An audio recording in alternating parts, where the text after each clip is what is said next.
السلام علیکم۔ حضرت سلطان نظام الدین اولیاء رحمۃ اللہ کے زمانے میں ایک ہندو جوگی تارک دنیا ہندو تھا۔ اس نے یہ مشق کی ہوئی تھی کہ ہر قسم کے مریض پر صرف اپنی نظر ڈال کر مرض کو سلب اور جذب کر لیتا تھا۔ ایک مرتبہ حضرت پر ایک بیماری کا دورہ پڑا جس میں آپ بے ہوش ہو گئے۔ ہوش آنے پر خدام نے عرض کیا کہ حضرت اگر اجازت ہو تو فلاں جوگی کے پاس جو مرض فقط دیکھ کر ہی سلب کر لیتا ہے آپ کا پلنگ لے چلیں۔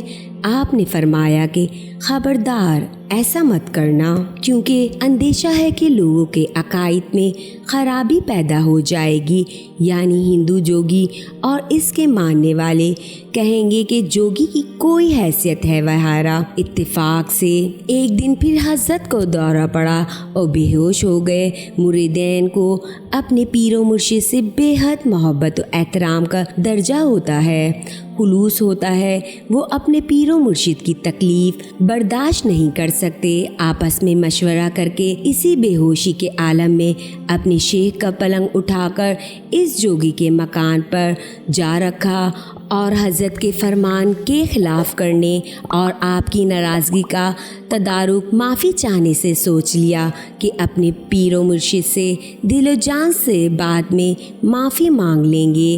جب حضرت کو اس ہندو جوگی نے دیکھا کہ اتنی بڑی ہستی میرے پاس آئی ہے، وہ تو پھولے نہ سمایا۔ دل میں سوچا کہ اب میری دکان خوب چمکے گی۔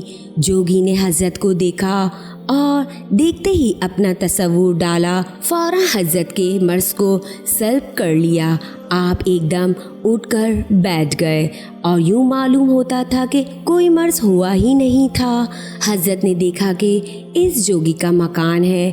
آپ سمجھ گئے کہ یہ لوگ محبت کی وجہ سے میری تکلیف برداشت نہیں کر سکے، اس لیے اظہار شفقت کسی کو کچھ نہیں کہا، بلکہ اس جوگی کی طرف متوجہ ہوئے اور دریافت فرمایا کہ یہ بدلاؤ کی یہ تاثیر جو تمہارے اندر ہے یہ کیا ہے اور کس عمل کی بدولت ہے؟ اس نے دستبستہ ہاتھ جوڑ کر عرض کیا کہ میرے پاس صرف ایک چیز ہے، وہ میرے گرو استاد نے مجھ کو تعلیم دی ہے، اور وہ یہ ہے کہ اس نے یہ کہا کہ ہمیشہ نفس کے خلاف کرنا، مطلب یہ کہ نفس کا چاہا ہرگز نہ کرنا۔ بس میرے پاس صرف یہی ایک عمل ہے، اسی کی بدولت یہ تصرف اور تغیر و تبدل کرتا ہوں اور مرض کو فوراً سلب کر لیتا ہوں۔ یہ سن کر اللہ کے ولی نے اس سے دریافت فرمایا کہ اچھا یہ بتلاؤ کہ تمہارا نفس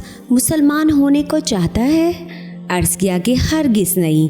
حضرت شیخ نے فرمایا کہ پھر اپنے گرو کی تعلیم پر کہاں عمل رہا؟ ادھر تو حضرت نے یہ فرمایا اور ساتھ ساتھ اپنی باطنی توجہ فرمائی۔ نتیجہ یہ ہوا کہ اس ہندو جوگی نے ایک دم کلمہ طیبہ پڑھا اور صدق دل سے مسلمان ہو گیا۔ در حقیقت آپ رحمۃ اللہ علیہ نے اس پر بھی اپنا نورانی اور روحانی اثر ڈالا، جیسا کہ ارشاد باری تعالیٰ ہے۔ ترجمہ: احسان کا بدلہ احسان کے سوا کیا ہے؟ اس جوگی نے آپ کے مرض جسمانی کو ختم کیا تھا، حضرت نے اس کے باطنی مرض یعنی کفر و شرک کو سلب فرمایا اور اسلام میں داخل فرما کے ہمیشہ ہمیشہ کے لیے نارے جہنم سے بچا لیا۔ اس طرح احسان کا بدلہ احسان ہو گیا۔ یوں برِ صغیر میں ان عظیم باعمل و باکرامت ہستیوں نے دین محمدی صلی اللہ علیہ وآلہ وسلم کی شمع روشن فرمائی۔ حضرت خواجہ نظام الدین اولیاء، جن کا تذکرہ اوپر کیا گیا ہے، نے بادشاہ کی صحبت سے ہمیشہ کنارہ کشی اختیار فرمائی، ان سے کسی حال میں ملنا پسند نہیں فرماتے تھے۔ بادشاہ جلال الدین فیروز شاہ خلجی کو حضرت سے ملاقات کی بڑی تمنا تھی، اس لیے اپنے ندیم دوست خاص امیر خسرو سے اپنی اس تمنا کا اظہار کیا۔ حضرت شیخ امیر خسرو کو بہت عزیز رکھتے تھے۔ انہوں نے سلطان سے وعدہ کیا کہ اجازت کے بغیر ان